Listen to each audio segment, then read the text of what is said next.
नमस्कार दोस्तों, स्वदेशी चिकित्सा में आपका स्वागत है। तो दोस्तों, आज हम बात करते हैं डायबिटीज़ के ऊपर, शुगर के बारे में। देखिए, सबसे पहला तो इसमें सवाल आता है, क्या आप शुगर के पेशेंट हैं या नहीं? क्या आप डायबिटीज़ के पेशेंट हैं या नहीं? कहीं आप बिना मतलब के ही तो दवाई तो नहीं खा रहे? क्योंकि कई बार ऐसा होता है कि पेशेंट जाता है किसी डॉक्टर के पास और कई बार कुछ डॉक्टर ऐसे होते हैं जो कि उनको गलत सलाह दे देते हैं, या फिर एक जो मशीन का जो आंकड़ा होता है कि भाई मशीन के ऊपर विश्वास करके वो लोग दवाई लेने लग जाते हैं, तो वो बिल्कुल ही गलत है। कभी भी कोई भी मशीन, पहली बात तो एक्यूरेट हो नहीं सकती। दूसरी बात, जो कि लेवल होना चाहिए शुगर का, वो कितना होना चाहिए, यह भी मैटर करता है। देखिए, यदि हम बात करें 1979 से पहले की, तो तब माना जाता था कि यदि आपकी 200 से ऊपर है ना शुगर लेवल, ग्लूकोज लेवल जो 200 से ऊपर है, तो आप शुगर के पेशेंट नहीं हो। फिर उसके बाद में किया गया कि 126 कर दिया गया 1999 में, या फिर 97 में किया गया था। 126 से यदि ऊपर है तो ही आप पेशेंट हो, और अब लगभग 126 ही बताते हैं, कोई 100 भी। और अब तो लगभग ऐसा हो गया है कि मान लो आप 100 से ऊपर हो तो भी आपको क्या बोल दिया जाता है, प्री डायबिटिक, या फिर 126 से ऊपर, 140 से ऊपर। वो अलग अलग डॉक्टर के ऊपर डिपेंड है। कई लोग इसको कुछ बोलते हैं, कई लोग कुछ बोलते हैं। आखिर फिर हम कितना माने कि हमको दवाई की जरूरत है, कब हमें दवाई लेनी चाहिए, एक्यूरेट क्या है इसका? देखिए, ये हर किसी के शरीर पे डिपेंड करता है। दूसरी बात ये है कि अब इसमें कई धीरे धीरे इसमें और ज़्यादा इसमें ऐसी कंडीशन लगाई जाती हैं। जैसे मान लो किसी का बताया गया कि खाना खाने के बाद में कितना होना चाहिए, और खाना खाने से पहले मतलब खाली पेट कितना होना चाहिए। तो यदि खाना खाने के वो बाद में देखा जाता है तो बोला जाता है कि 140 से यदि ज़्यादा हो तो वो डायबिटिक पेशेंट है, और यदि खाली पेट 100 से ज़्यादा हो तो उसको भी डायबिटिक पेशेंट मान लेते हैं। लेकिन यह बिल्कुल भी सच नहीं है। कई बार बहुत सारे पेशेंट ऐसे होते हैं जिनको कि खाली पेट भी ज़्यादा मिल सकती है, तो अब उनके आधार पर वो दवाई लेने लग जाएंगे, तो वो एक्चुअल में वो पेशेंट है ही नहीं। अब इसी तरह मान लो, देखो कई बार क्या होता है कि बीपी की जैसे हम निपवाते हैं कभी किसी डॉक्टर के पास, और कई बार किसी की कम या ज़्यादा आ जाती है, या फिर वह है सिचुएशन पर भी डिपेंड करती है। उस समय की सिचुएशन क्या है उसके आधार पर भी कम ज़्यादा हो सकती है, और उसके आधार पर ही हम दवाई लेने लग जाए। जैसे मान लो मेरा बीपी ज़्यादा कर रहे हैं, तो मेरा बीपी लगभग लो बता सकते हैं। डॉक्टर पहले भी बताया कि भाई आपका बीपी लो, लेकिन मैंने तो आज तक दवाई नहीं ली। भाई मेरा शरीर ही ऐसा है, मेरे शरीर के हिसाब से क्या रहना चाहिए वो ठीक है। मेरे को कोई ऐसे लक्षण हो रहे हैं, शरीर में कोई परेशानी हो रही, तभी तो मैं दवाई लूंगा। तो इसी तरह शुगर के ऊपर, यदि आपके शरीर में कोई लक्षण न हो, आपको कोई तकलीफ न हो, फिर आप दवाई क्यों ले रहे हो? ठीक है, यह तो आपको सोचना होगा। तो सबसे पहला तो यही है कि और फिर एक और जोड़ दिया इसमें, HB1AC वो जोड़ दिया गया। 5.6% से अधिक ज़्यादा है तो फिर आप शुगर के पेशेंट हो गए, फिर आपको दवाई दे दी जाएगी। ठीक है, तो सीधी सी बात है, हम क्या माने, यदि आप खाना खाने के 2 घंटे बाद में यदि 250 से कम है आपके शुगर, तो आप शुगर के पेशेंट नहीं हो। ठीक है, 250 से यदि कम है तो आप शुगर के पेशेंट नहीं हो, और आपको दवाई लेने की बिल्कुल भी ज़रूरत नहीं है। तो मान लो फिर भी कोई आपको कहता है कि आप शुगर के पेशेंट हो और आपको दवाई लेनी चाहिए, तो उसकी जगह पर आपको लेनी है DIP डाइट। DIP डाइट के विषय में हम पहले ही बता चुके हैं, और ये आगे इससे अगला जो वीडियो आएगा उसमें हम बात करेंगे कि टाइप 1 डायबिटीज वाले को DIP डाइट में क्या चेंज करना है, टाइप 2 डायबिटीज वाले को DIP डाइट में क्या लेना है।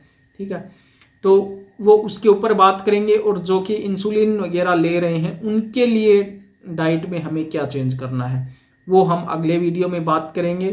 तो इस वीडियो के हिसाब से आप कह सकते हो कि जो होता है, देखो अब एक बात आप सोच करके देखो, मान लो आज आप किसी डॉक्टर के पास जाते हो, अब मान लो दे रखा है आंकड़ा कि 200 अगर आपका शुगर लेवल है और उससे ज़्यादा है तभी आप शुगर के पेशेंट मानना जाओगे। मान लो एक बार आप ये लगा कि आज आंकड़ा 200 दे रखा है एक, और ये तय कैसे होता है, जैसे एक मान लो एक मीटिंग बैठ गई, उसने तय कर लिया भाई 200 से अगर ज़्यादा होगा तो ये शुगर का पेशेंट होगा। तो आज आप मान लो डॉक्टर के पास गए, आज आपका शुगर मापा गया, आपका शुगर आ गया 190-95 जितना भी, तो आप शुगर के पेशेंट नहीं हो, और शरीर में मान लो आपके कोई तकलीफ हो लेकिन फिर भी आप शुगर के पेशेंट नहीं हो, बाकी कुछ और बीमारियों की वह उस लक्षण के आधार पर वह दवाई दे देगा डॉक्टर।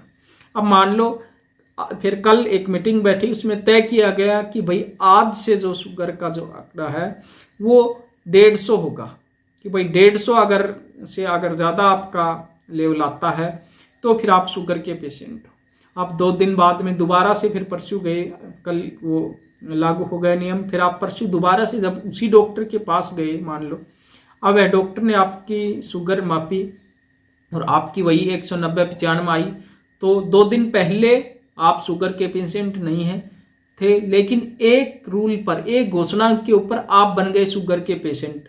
अब वही डॉक्टर जो कि पहले आपके लक्षणों के आधार पर दूसरी किसी बीमारी की उस लक्षणों के आधार पर आपको दवाई दे रहा था, लेकिन वही डॉक्टर अब क्या करेगा, अब शुगर की दवाई चालू कर देगा। इसका मतलब तो भाई ये वो मतलब एक रूल निकाल दिया कि भाई आज से शुगर इतना होगा और उसके आधार पर फिर वो दवाई चालू हो जाती है। तो खुद आप एक बार दिमाग लगाओ ना। इसी तरह कोलेस्ट्रॉल का लेवल भी यदि हम उठाकर देखेंगे तो उसको भी धीरे धीरे कम किया गया है। जैसे ही कम करते जाएंगे बीमार लोगों की संख्या बढ़ती जाएगी। मान लो 250 है तो उसमें बहुत ही कम बीमार होंगे, शुगर के पेशेंट कम मिलेंगे। कल वो आंकड़ा 200 कर दिया जाता है तो उसमें फिर और पेशेंट बढ़ जाएंगे। जैसे ही पेशेंट जाएगा डॉक्टर के पास, उसका मापेगा और उसका जैसे ही ज़्यादा मिलेगा, फिर कल 150 कर दिया गया, अगले दिन उससे और ज़्यादा, फिर कुछ दिनों में और कम कर दिया जाता है। तो मतलब धीरे धीरे इन आंकड़ों को घटाते ला रहे हैं ये फार्मा जो फ्रॉड वाले होते हैं, तो इनको आंकड़ों को धीरे धीरे घटाते ला रहे हैं। ठीक है, तो उसके ऊपर आपको सचेत रहना है।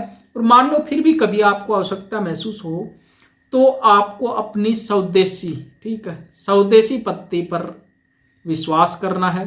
बहुत सारी ऐसी मेडिसिन, दुनिया भर की ऐसी मेडिसिन है और आप 100% आप ठीक हो सकते हो।